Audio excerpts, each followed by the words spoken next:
Seperti biasa kita akan membahas tema menarik. Beberapa waktu lalu pemirsa pada tanggal 5 Oktober 2020 pengesahan dari Omnibus Law RUU Cipta Kerja menjadi Undang-Undang Cipta Kerja yang terdiri dari 11 klaster, 7 praksi setuju dan 2 praksi menolak. Undang-Undang Cipta Kerja ini sendiri terdiri dari 15 bab dan 174 pasal. Satu klaster yang bertentangan dan ditolak oleh masyarakat diantaranya adalah Undang-Undang dari Cipta Kerja sendiri yang masyarakat menolak karena memang hal ini dianggap merugikan buruh termasuk masyarakat yang ada di Indonesia begitu.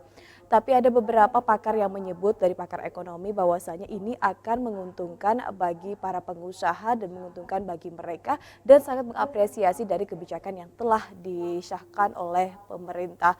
Dan pada tanggal 5 Oktober 2020 ini banyak sekali celotehan-celotehan di media sosial, media mainstream, bahkan melakukan aksi demo yang berujung dari bentrok. Untuk itu di Lensa Banua kali ini kita akan membahas bersama Dewan Redaksi kita Dr. Saifuddin SHMH apa yang salah dengan RUU Omnibus Law Cipta Kerja ini yang sudah disahkan menjadi Undang-Undang Cipta Kerja. Kalau dari Maret 2020 kita sibuk dengan coronavirus Pak gitu Pak, dan pagi hari ini kita akan membahas mengenai undang-undang yang juga menuai pro dan kontra di kalangan masyarakat. Seperti apa ini Pak? Apa yang salah? Kita tahu tanggal 5 kemarin di rapat paripurna yang ke-7 disahkan mengenai undang-undang Cipta Kerja ini sendiri begitu. Di Lensa Banua kali ini redaksi juga ingin menyoroti tentang pro kontra yang berkaitan dengan Undang-Undang Omnibus Law ini yang terkait yang kita sebut dengan Undang-Undang Cipta Kerja.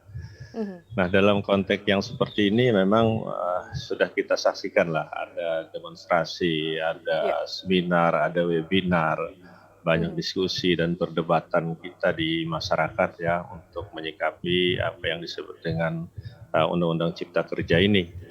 Nah, sehingga pada saat ini kemudian menjadi terus-terusan reaksi ini, maka redaksi juga merasa perlu untuk kemudian menyampaikan berbagai macam hal yang terkait tentu dalam konteks kajian-kajian sosial di masyarakat kita, kajian-kajian sosiologi perundang-undangan, agar semua kita bisa memahami ya bagaimana lalu kemudian satu proses perundang-undangan itu lahir, lalu kemudian bagaimana kemudian juga undang-undang ini mendapat reaksi dan bagaimana kelanjutannya nanti pada saat ada reaksi-reaksi terhadap undang-undang Cipta Kerja ini.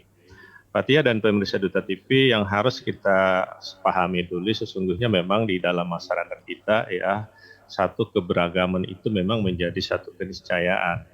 Artinya begini, dalam konteks struktur sosial ya tentu akan terjadi perbedaan-perbedaan. Para ahli biasanya mengemukakan paling tidak di masyarakat itu dalam konteks struktur sosial dia bisa melihat kepada 3 lapisan atau 3 tataran. Ada tataran yang paling banyak orang nyebut biasanya tataran masyarakat umum lah katakanlah yang kita sebut dengan lower class itu. Yang kedua, orang sudah melihat kepada masyarakat ya yang kita sebut dengan golongan-golongan menengah atau middle class itu ya. Oleh karena itu di dalam kelas-kelas menengah ini sebenarnya sudah kelas-kelas yang secara ekonomi, secara pendidikan itu sudah bagus di situ. Dan juga ada kelas yang paling atas yang biasa disebut dengan high class, di situ duduklah dalam struktur politik, tentu di sini adalah penguasa, dalam struktur ekonomi ini adalah orang-orang yang kaya, dalam struktur pendidikan di sini adalah orang-orang yang sangat terdidik dan seterusnya ya. Oleh karena itu pada saat kita melihat dalam struktur masyarakat kita yang seperti ini, maka muncul kesadaran sesungguhnya ada keberagaman di dalam masyarakat kita. Pak Tia dan pemirsa Duta TV bisa membayangkan kan, jangankan satu masyarakat, kita di keluarga saja, bersaudara saja, kadang-kadang berbeda pemikiran dan ya berbeda pemikiran dan pemahaman kita terhadap sesuatu.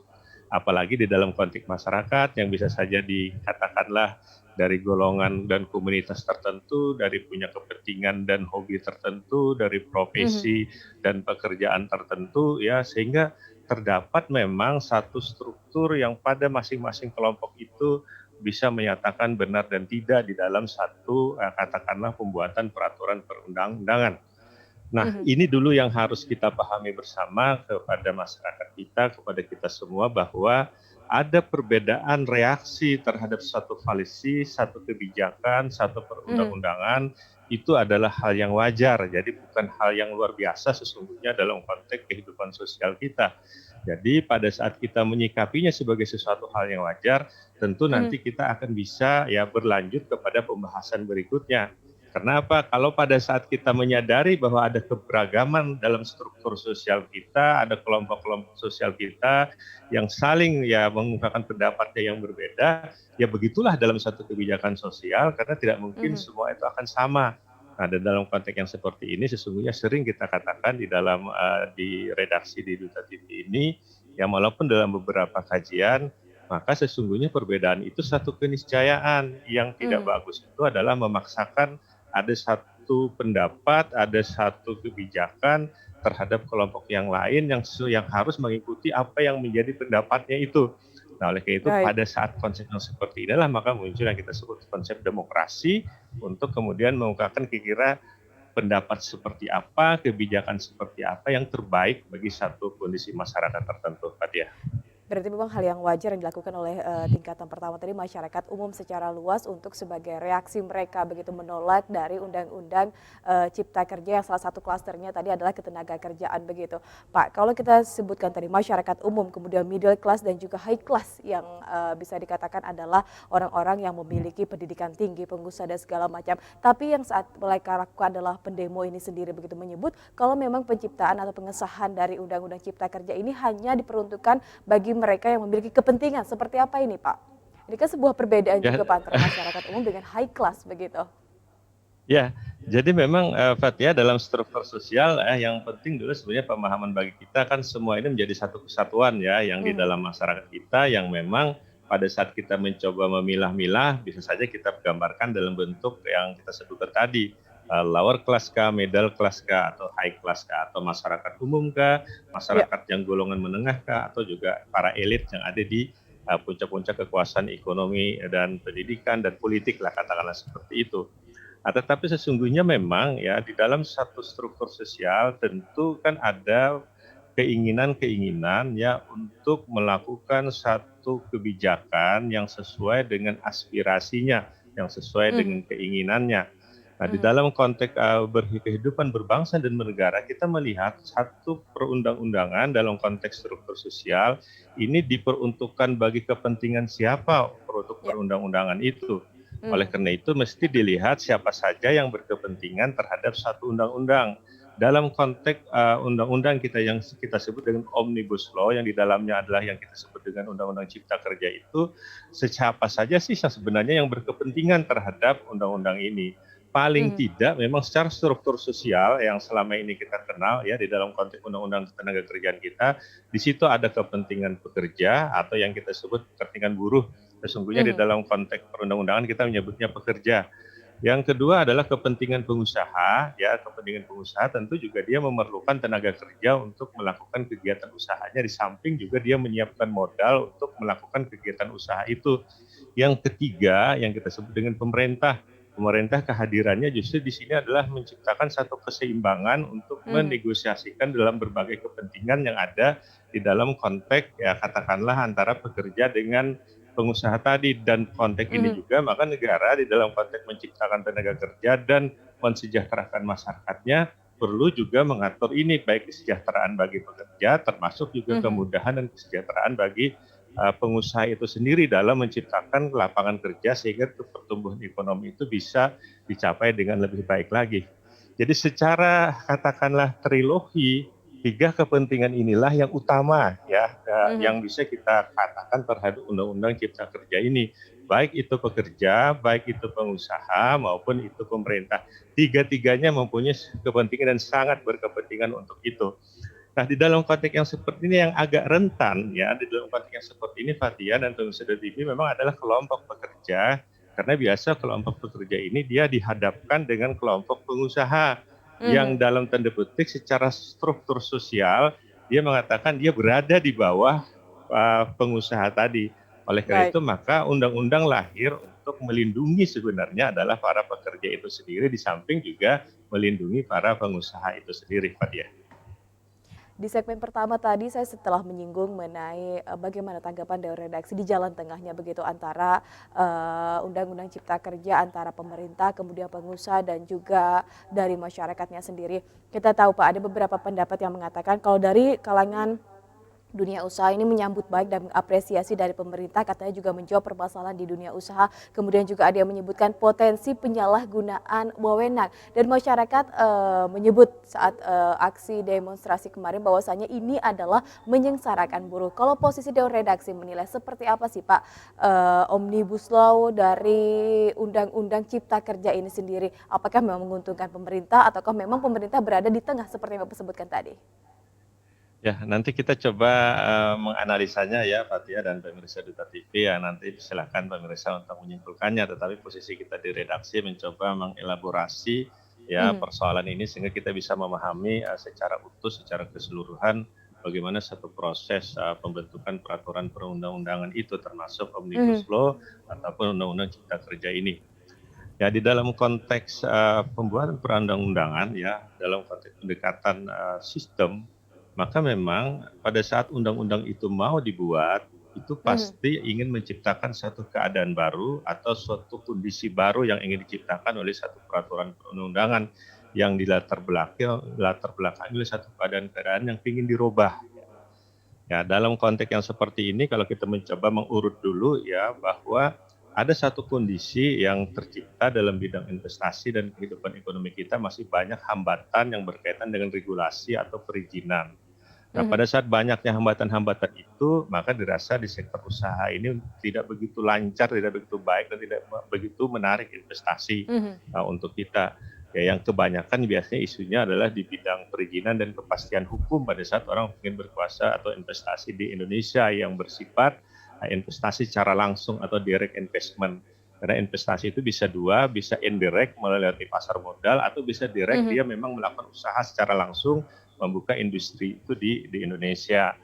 Nah, di dalam konteks yang seperti inilah pada saat ingin dirubah satu kondisi yang dianggap tidak baik itu, maka tentu ada kelompok masyarakat kita yang ingin mengajukan perubahan itu.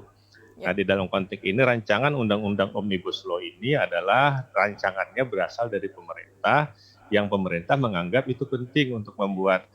Dan ini dalam konteks kehidupan hukum ini sebenarnya sesuatu yang baru ya pada saat kita bicara tentang Omnibus Law ini, karena ini undang-undang ya yang di dalamnya ada banyak undang-undang yang disinkronisasi dan diharmonisasi. Oleh karena sebenarnya bukan pekerjaan yang mudah dan pekerjaan yang sangat sulit karena ada 79 undang-undang yang dimasukkan lalu kemudian diuji sinkronisasi dan harmonisasinya. Satu undang-undang saja sebenarnya sudah cukup berat apalagi bicara tentang 79 undang-undang untuk itu. Nah, kelemahan yang terjadi biasanya dalam Omnibus Law itu karena bus besar ini ya memungkinkan ada hal-hal yang sifatnya tidak begitu banyak dicerna oleh kita dengan baik sehingga itu lalu kemudian terselip di dalam pasal itu yang bisa saja menimbulkan reaksi yang seperti yang sekarang ini. Nah, oleh karena itu biasanya kelemahan yang seperti ini di beberapa negara Omnibus ini nanti akan diatur per tematik agar tidak terlalu luas. Tapi kita udah katakanlah dalam kebijakan yang politik hukum kita yang keluar dalam konteks ini sudah mengundangkan yang kita sebut dengan Omnibus ini ada banyak undang-undang yang ada di dalamnya. Jadi ada kelompok masyarakat dalam tanda petik pemerintah yang mengajukan untuk satu perubahan itu. Nah, sebenarnya tidak begitu saja diajukan, tentu saja ini ada kelompok-kelompok yang mendukung di sana. Ya, karena kita katakan di segmen 1 tadi dalam struktur sosial kita tentu ada banyak keinginan yang di dalam masyarakat pihak yang terkait. Ada keinginan pekerja, ada keinginan pengusaha juga di sana yang menurut dalam suatu proses keterangan yang diterima oleh Dewan Redaksi pada saat proses awal pun walaupun ini dinilai terlalu cepat prosesnya, kata mereka juga sudah melakukan satu dengar pendapat dari berbagai macam pihak yang berkepentingan tadi, tetapi belum begitu masif ya mendengar pendapatnya terhadap ingin masukan-masukan yang ada di dalam perundang-undangan ini. Nah, oleh karena itulah Fathia dan pemirsa Duta TV akhirnya ada di kelompok kita yang mendukung ya, yang representatif tadi dikatakan oleh Fathia dalam beberapa pemberitaan oleh kelompok pengusaha, walaupun kita dengar juga di redaksi kelompok pengusaha juga banyak juga yang keberatan karena undang-undang ini juga merubah dari private liability kepada public liability, dari pertanggungjawaban privat kepada pertanggungjawaban publik. Salah satunya adalah yang tidak membayar pasangon, umpamanya diancam dengan pidana. Ini juga Mhm. sebenarnya pasal yang menakutkan bagi pengusaha. Nah, tetapi di dalam konteks yang kita katakan adalah satu kondisi-kondisi yang seperti apa nanti berubah dalam konteks privat ini kepada bidang hukum publik, kepada aspek yang dibawa kepada pidana. Ini juga yang harus diperjelas nanti di dalam peraturan pemerintahnya, karena ini juga menakutkan pengusaha. Tetapi umumnya mereka mendukung kalau ada kemudahan-kemudahan yang diberikan untuk mendirikan dunia Mhm. usaha untuk itu. Nah, yang kedua, kelompok yang menentang. Kelompok yang menentang ini juga ada yang kita sebut dengan organisasi-organisasi serikat pekerja. Organisasi Ya. serikat pekerja merasa belum puas terhadap substansi yang terdapat di dalam aturan perundang-undangan ini. Walaupun yang beredar-beredar awal juga sebenarnya tidak begitu tepat, tapi juga sebenarnya mereka juga menginginkan dibicarakan Mhm. dulu ada pasal-pasal yang dianggap merugikan mereka, karena selama ini undang-undang ketenaga kerjaan pun sebenarnya dengan peraturan pelaksananya juga banyak juga yang tidak puas mereka, apalagi terhadap undang-undang ini yang Diciptakan suasana dianggap baru sekali lagi ini oleh ya. mereka Mhm. lebih banyak Baik. menguntungkan katakanlah kelompok-kelompok pengusaha itu. Ada juga kelompok yang netral itu ya wait and see sajalah. Jadi oleh itu sebenarnya di kita mesti ada 3 kelompok, kelompok yang mendukung, kelompok yang Menentang dan juga yang memintanya, setuju-setuju aja ya, Pak, kelompok ya? yang menentangnya, atau yang Mhm. keempat ya istilahnya yang netral-netral saja. Nah, lalu Baik. kemudian ini yang kemudian dimasukkan ke dalam DPR tadi untuk kemudian Mhm. diproses menjadi peraturan perundang-undangan, Mbak Tia. Nah, niat awalnya memang perubahan untuk suasana baru, otomatis ada keinginan-keinginan dari baik itu kelompok masyarakat ataupun pengusaha ataupun dari pemerintahnya itu sendiri. Pak, ini kan menuai pro kontra, bahkan banyak yang tidak mendukung. Kalau dari versi masyarakatnya begitu menolak adanya undang-undang dari Cipta Kerja ini sendiri.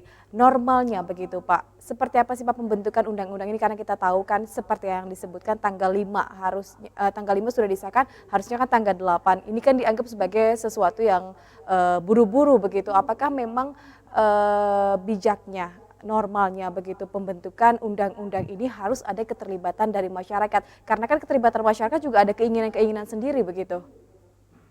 Nah, ini yang kita katakan di awal tadi ya, Fatia ya, adalah satu produk perundang-undangan yang memang diatur dua hal, ya, sisi Mhm. substansi dan sisi prosedur.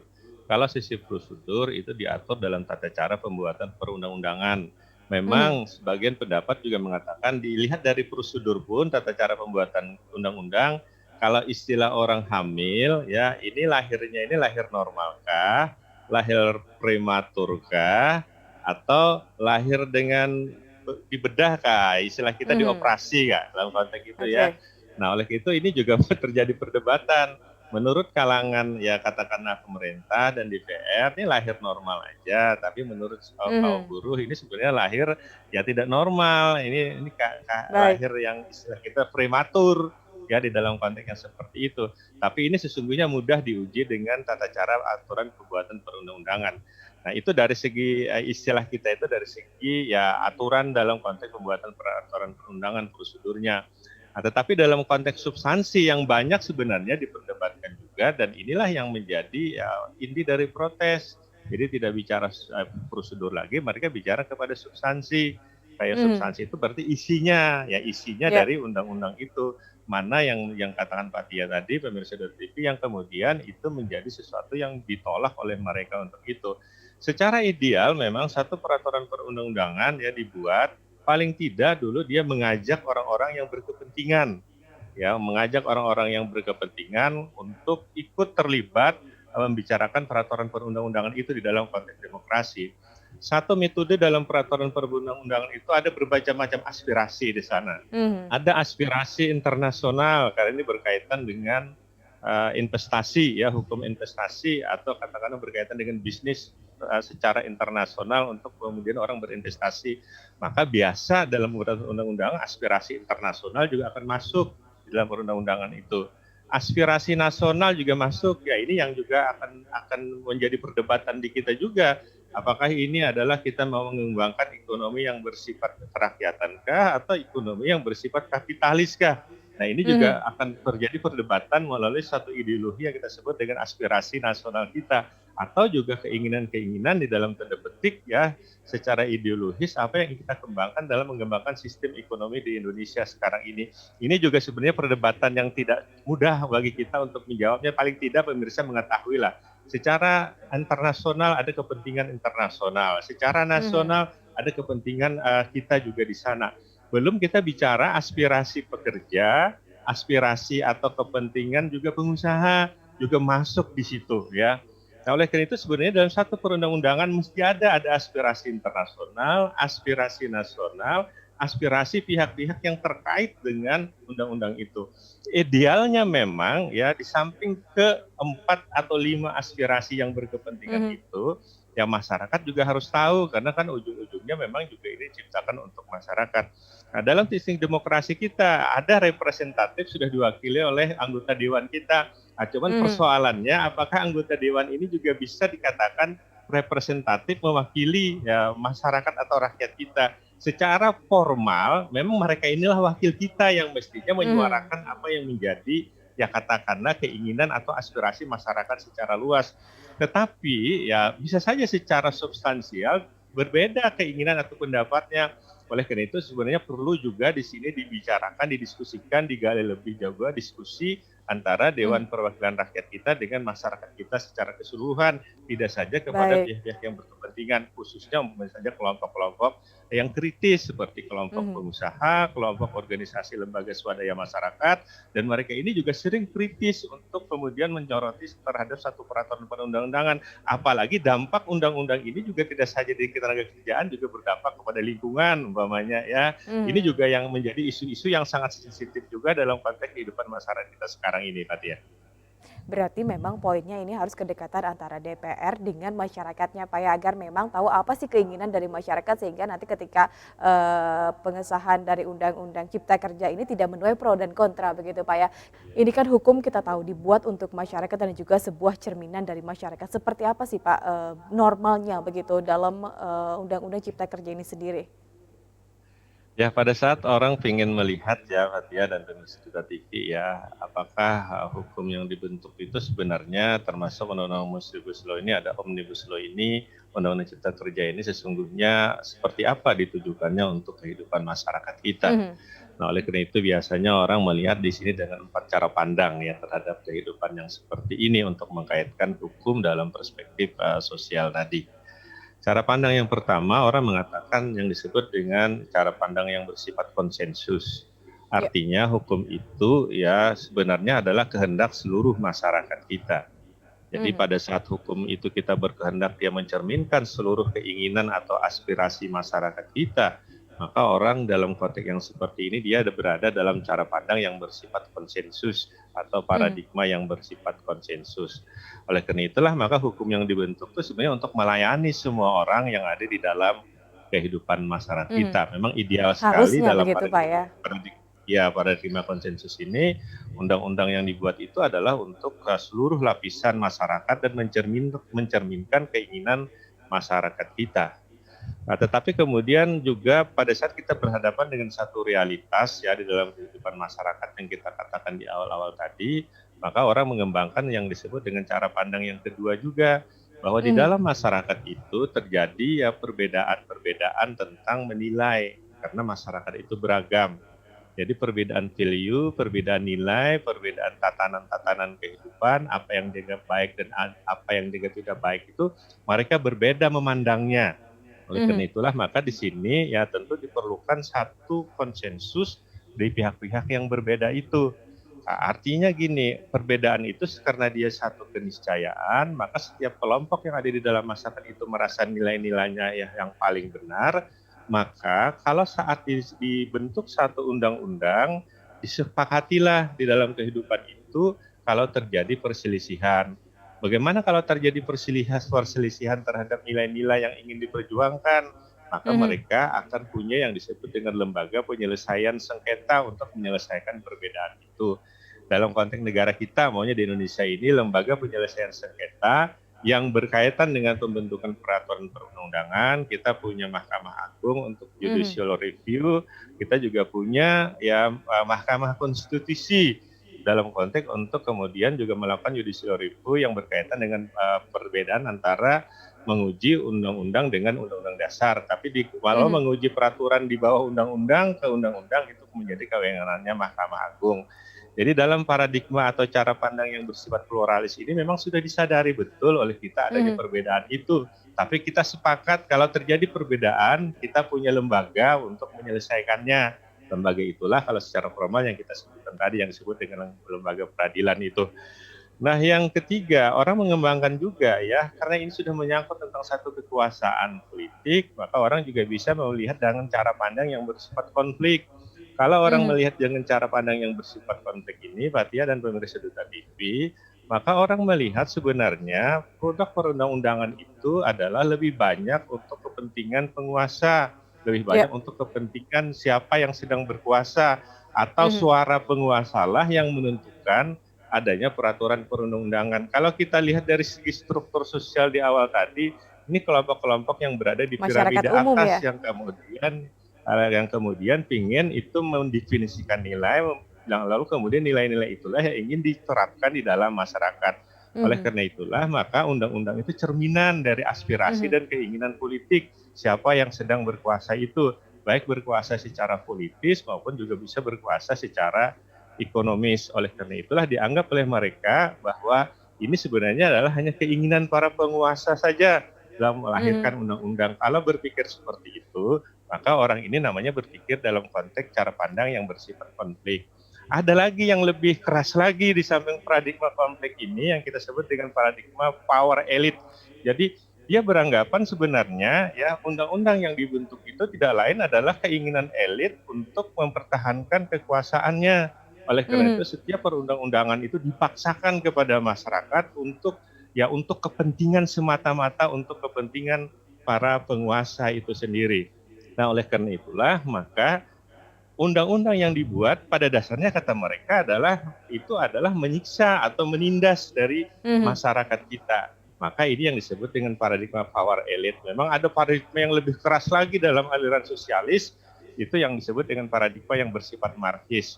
Nah, oleh karena itulah sebenarnya bicara tentang undang-undang ini tergantung di kita memandangnya. Anda masuk dalam Mhm. kelompok yang mana? Apakah Anda melihat orang itu dalam konteks konsensus?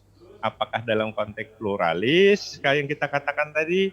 Apakah dalam paradigma konflik? Apakah dalam paradigma yang bersifat keinginan dan kepentingan penguasa tok yang tidak ada kepentingan yang lain selain daripada keinginan para penguasa itu? Nah, dengan cara pandang yang seperti ini sebenarnya Fathia dan pemirsa TV akan mudah bagi kita untuk Mhm. membedah ya satu perundang-undangan di kita yang sekarang ini. Masyarakat bisa menilai dan Anda pada saat berpendapat kelompok manapun, mahasiswa kah, pekerja kah, pengusaha kah, Anda ini Mhm. sekarang berada dalam cara pandang yang seperti apa? Apakah dalam cara pandang yang konsensus bahwa ingin undang-undang ini mencerminkan semua keinginan masyarakat, atau dalam paradigma pluraliskah yang sudah mencoba melihat ada perbedaan, tetapi kita sepakat kalau menyelesaikan perbedaan itu lewat jalur-jalur formal. Ada yang ketiga yang terus saja mempertentangkan antara penguasa, elit ya dengan masyarakat atau dengan Mhm. buruh ya, atau mempertentangkan antara majikan atau penguasa dengan buruh, bahwa ini hanya kepentingan mereka saja, ini hanya untuk Mhm. kepentingan penguasa saja. Nah, pada saat berpikir yang seperti itu, berarti kita mengembangkan paradigma konflik namanya di dalam kehidupan masyarakat kita. Apalagi kalau kita mengembangkan paradigma yang bersifat ya power elite. Kalau gitu ya Mhm. hukum ini sebenarnya hanya untuk mereka aja yang dipaksakan ke kita.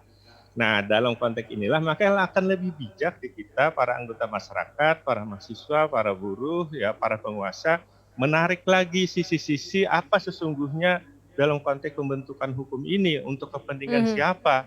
Nah, oleh itu dalam konteks negara kita yang katakanlah menganut demokrasi Pancasila, sesungguhnya banyak dikembangkan mestinya adalah paradigma yang bersifat pluralis. Karena dalam Mhm. paradigma bersifat pluralis ini Keberagaman kita ya? mengakui adanya perbedaan, Mhm. tetapi perbedaan itu tidak mesti dipertentangkan. Kita cari titik-titik persamaan dan pada saat terdapat titik-titik persamaannya, kalaupun terjadi sengketa atau ketidakcocokan terhadap nilai yang dibentuk oleh undang-undang, mari kita perjuangkan lagi secara formal bagaimana kemudian merubah undang-undang itu. Inilah yang mulai dikembangkan di kita termasuk pendapatnya pemerintah bahwa mestinya kita menganut paradigma pluralis ini. Kenapa? Karena kita adalah negara hukum yang sudah ada dasar hukumnya dan saluran-saluran itu masih terbuka kepada kita untuk Mhm. menempuhnya. Beda halnya kalau tertutup. kalau tertutup ini akan kembali ke kondisi tahun 1998 yang tidak mau satu-satunya cara adalah dengan melakukan gerakan-gerakan dengan mengedepankan paradigma konflik dan power elite Baik. theory sehingga kita bisa menggulingkan dalam satu tanda petik satu rejim. Nah inilah yang terjadi di kita sekarang ini Fatia, jadi tinggal kita menarik diri di mana kira-kira posisi dan cara pandang kita dalam menyikapi Omnibus Law ini. Kita berharap semuanya menarik diri untuk kembali memikirkan kita ini masuk golongan konsensus kah, pluralis kah, konflik Konflik kah yang atau dikembangkan atau kepentingan elit kah sebenarnya yang kita baik. kembangkan ada di kepala kita itu. Berarti memang Ya. bijaknya adalah pluralis teori karena memang bisa duduk bareng begitu Pak menyelesaikan sengketa ini sendiri sehingga untuk kesejahteraan dari masyarakat itu sendiri. Pak, tapi beberapa para pendemo kemarin menyebut kalau ini hanya untuk kekuatan dari elit politiknya saja. Seperti apa ini Pak? Nah, Ini kan kalau itu undang-undang yang dibuat hanya untuk distatement, kepentingan mereka begitu tanpa memikirkan mereka masyarakat umum yang berada di bawah. ya, Fatia dan pemirsa TV, kalau itu yang menjadi statement ya oleh para pendemo kita, mahasiswa kita, berarti yang ada di kepala mereka cara pandangnya adalah cara pandang konflik. Nah, cara Tapi pandang wajarkah konflik ini itu, Pak? dalam struktur sosial ya memang itu satu keniscayaan yang kita katakan tadi, satu produk kebijakan policy, orang memandangnya bisa keempat-empatnya ini. Ya, apakah memandangnya orang hanya segi konsensus saja, pluralis kah, konflik Konflik kah, atau elit power politik. atau elite power kah? Itu kan tergantung di kita ya untuk itu. Artinya tidak mungkin ya keempatnya ini juga secara apa dalam tanda petik ya, secara pure, secara murni menganut satu teori saja atau satu cara pandang saja. Kadang-kadang juga cara pandang itu bisa bergabung. Ada cara pandang pluralis dengan konsensus, ada cara pandang konsensus pluralis dengan konflik, ada konflik juga cara pandangnya nanti berelaborasi dengan elite power atau dengan cara pandang yang lain. Sehingga nanti bisa dilihat dinamisasinya di dalam masyarakat dan satu situasi tertentu akan jadi pertimbangan di kita. Apakah yang kita kembangkan ini momentumnya tepat nggak kalau kita memakai paradigma konflik atau paradigma power elite atau paradigma pluralis atau paradigma konsensus. Jadi ini yang mesti dipikirkan oleh kita semua, tidak saja oleh mahasiswa, oleh pekerja, oleh pengusaha, oleh penguasa juga.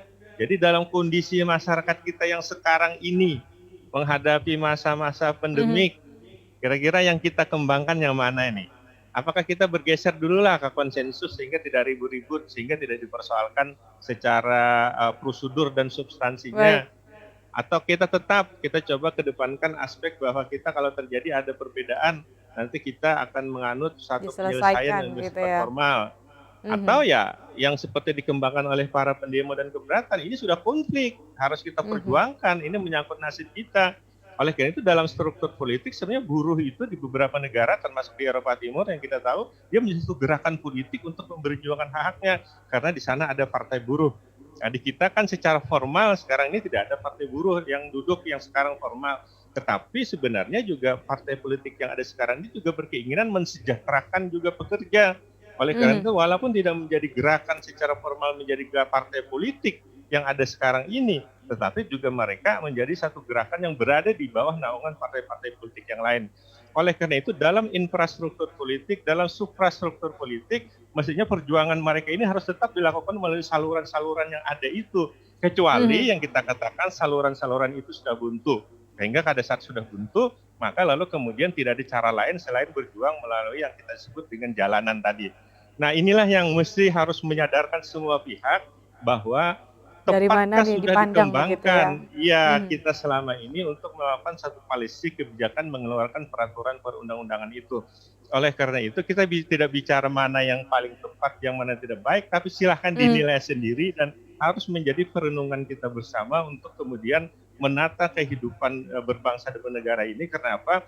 Sedikit saja ada kesalahan dalam satu kondisi tertentu, maka reaksi-reaksi sosial itu bisa menjadi sesuatu yang tidak kondusif dan tidak produktif dalam kehidupan masyarakat kita sekarang ini, Pak Tia. Sudah disebutkan sudut pandang kita masing-masing bagaimana cara menilai dari undang-undang Omnibus Law ini sendiri begitu Pak ya. Karena memang ketika kita memandang sesuatu itu dengan tepat, otomatis hasilnya juga outputnya juga akan tepat begitu.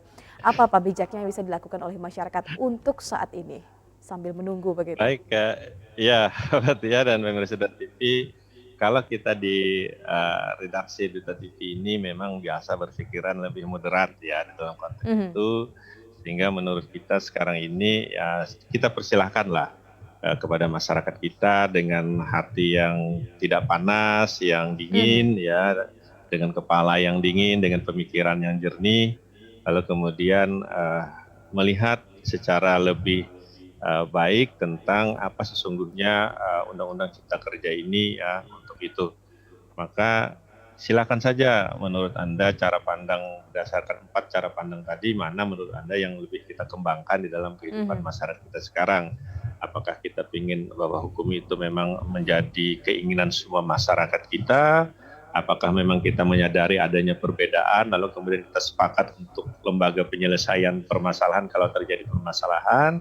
Kalau kita terus-terusan juga memfrontal tentang adanya perbedaan antara kepentingan politik, antara pemerintah, antara pengusaha dengan kepentingan pekerja kita pertentangkan terus, atau bahkan kita hanya menganggap bahwa wah, ini sebenarnya penindasan saja undang-undang ini mhm, kepada para pekerja.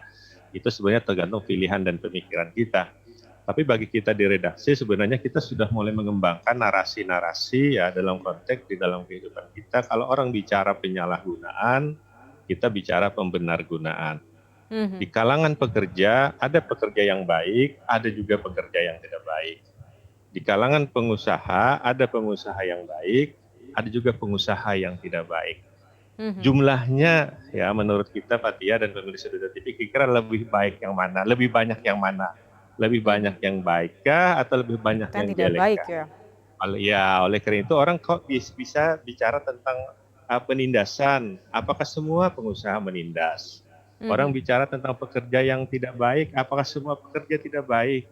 Oleh mhm, itu semestinya kita mencoba mengedepankan istilah kita, narasi yang kita bangun sebenarnya adalah narasi-narasi yang bersifat lebih banyak pembenargunaan dalam kehidupan pekerja kita mhm, daripada penyalahgunaan yang terjadi untuk kemudian menyengsarakan para pekerja kita. Jadi kita harus lebih objektif melihat persoalan-persoalan yang seperti ini. Oleh karena itulah kita menyadari sepenuhnya ada terjadi perbedaan kepentingan, ada terjadi perbedaan memperjuangkan apa yang kita anggap baik dan tidak baik, yang kita anggap mensejahterakan dan tidak mensejahterakan, ada perbedaan mhm, itu, tetapi sekali lagi coba dicari irisannya. Irisannya adalah kita harus melihat secara keseluruhan. Bukankah sesungguhnya tidak ada pekerjaan kalau tidak ada pengusaha dan mhm. tidak ada orang bisa berusaha juga Kalau tanpa adanya tidak ada pekerja. pekerjaan. Mhm, Oleh karena itu sebenarnya keduanya ini saling memerlukan di dalam konteks ketenaga kerjaan. Tidak ada usaha tanpa adanya pengusaha dan pengusaha tidak bisa berusaha tanpa adanya pekerja. Oleh mhm, karena itulah, maka narasi yang kita bangun bukan mempertentangkan kedua kubu ini, tetapi kita mhm, mencoba titik-titik persamaan di antara mereka untuk menciptakan satu hubungan yang harmonis agar tercipta satu kondisi penciptaan pekerjaan dan suasana kerja yang lebih baik. Oleh itu silahkan saja di kita lebih produktif yang mana kira-kira menurut mhm, kita-kita semua. Lebih produktif kita membicarakan ketidakbaikan kah? Atau lebih produktif kita mencari titik-titik yang baiknya kah? Lebih produktif kita membicarakan dalam tanda petik untuk kepentingan bersamakah? Atau lebih baik kita hanya untuk membicarakan kepentingan salah satu pihak sajakah yang sampai kapanpun dua kubu ini tidak akan bisa ketemu. Oleh mhm, karena itu kita berharap umpire-nya siapa, wasitnya itu siapa. Dalam mhm. kehidupan bernegara, wasitnya itu adalah negara, wasitnya itu adalah Pemerintah. kekuasaan. Oleh Mhm, karena itulah dalam mixed ekonomi yang dikembangkan di Indonesia, ekonomi campuran yang dikembangkan di kita, mesti menyeimbangkan antara kedua kepentingan ini. Oleh karena itulah, Fathia dan pemirsa TV di bagian-bagian akhir ini menurut kita terasa bijak kalau kemudian ya undang-undang ini setelah disahkan kita mhm, tunda saja masa berlakunya. Ya, seperti juga ada beberapa pendapat yang dikembangkan menunda masa berlakunya itu berarti seperti yang dikembangkan bagaimana kemudian disempurnakan lagi, disosialisasikan lagi ke seluruh masyarakat agar semua kita memahami substansi dari undang-undang ini. Di samping juga mengkoreksi kalau ada sisi-sisi prosedur yang selama mhm, ini sudah lahirnya dianggap prematur yang tidak sesuai dengan kelahiran normal sebagai satu undang-undang. Sehingga apa yang kita bisa dapatkan nanti memang satu kondisi yang baik di dalam konteks hubungan kerja, hubungan penciptaan tenaga kerja, penciptaan kerja yang makin baik untuk menunjang ekonomi kita di Indonesia yang akan datang. Kalau tidak, kita terus dipertentangkan terus, maka negara Mau kita sampai akan kapan ketinggalan. begitu ya? Yes, Mhm. akan ketinggalan semua, investasi juga tidak masuk, karena ya tadi, rejim investasi juga tidak bisa kita kesampingkan saja, karena itu juga untuk menciptakan lapangan kerja. Tetapi perlindungan tenaga kerja itu juga tidak bisa dikesampingkan, karena ini Mhm. menyangkut tentang hak asasi dan martabat kaum pekerja kita di Indonesia, Mbak Tia. Berarti memang poinnya adalah menunda masa berlaku dari Undang-Undang Cipta Kerja ini sendiri agar memang untuk diberikan sosialisasi pemahaman kepada masyarakat agar tidak salah dalam melaksanakannya nanti begitu. Mungkin pesannya Pak bagi masyarakat adalah kita sebagai pekerja tetap melakukan kewajiban kita dan pengusaha pun tetap melakukan kewajibannya terhadap kita begitu ya Pak ya? Ya, Pak Tia, ya salah satu yang kita katakan juga di samping mengembangkan hubungan yang bagus tadi, yang tidak kita Mhm, pertentangkan bahwa omnibus tadi karena bus besar memungkinkan ya diisi atau isiannya itu juga tidak begitu bagus. Oleh karena itu memang seperti yang kita sarankan juga dan banyak ahli juga menyarankan undang-undang ini mesti akan ditunda dulu tentang pemberlakuannya sehingga mhm, menunggu yang istilah kita itu dalam kajian-kajian hukum Pak Tia dan penulis adalah kesadaran hukum masyarakat kita juga akan terus dikembangkan. Karena tanpa kesadaran hukum masyarakat kita juga maka undang-undang itu tidak akan bisa berlaku dengan baik dan akan mhm. terus menjadi satu persoalan-persoalan sosial yang nanti pada saat kemudian diundangkan. Tetapi jangan lupa juga pada saat diundangkan pun kalau dianggap itu kemudian merugikan masyarakat secara meluas, maka dia menjadi instrumen input lagi untuk mengadakan pembaharuan undang-undang. Ingat bahwa undang-undang itu hanya instrumen ya untuk menuju satu Mhm. kesejahteraan karena sebagai alat dia tidaklah dalam tanda petik tidak bisa dirubah, terus-terusan bisa dirubah sesuai dengan arus perubahan di dalam kehidupan masyarakat kita. Berarti ya. Karena pada dasarnya undang-undang ini untuk masyarakat sendiri begitu Pak ya, bukan untuk Betul, kelompok-kelompok ya. tertentu. Baik, terima kasih Pak Ya. sudah membahas tema luar biasa ini. Semoga memang bermanfaat bagi pemirsa dengan tema lahirnya Omnibus Law dari perspektif kajian sosial tentunya dari sudut pandang Dewan Redaksi Duta TV. Terima kasih Pak, semoga memang bermanfaat bagi pemirsa di rumah. Dan pemirsa tayangan ini sekaligus mengakhiri jumpa kita di Lensa Banua kali ini. Mewakili kerabat kerja yang bertugas, kami mengucapkan terima kasih atas kebersamaan Anda dan sampai jumpa. Wassalamualaikum warahmatullahi wabarakatuh.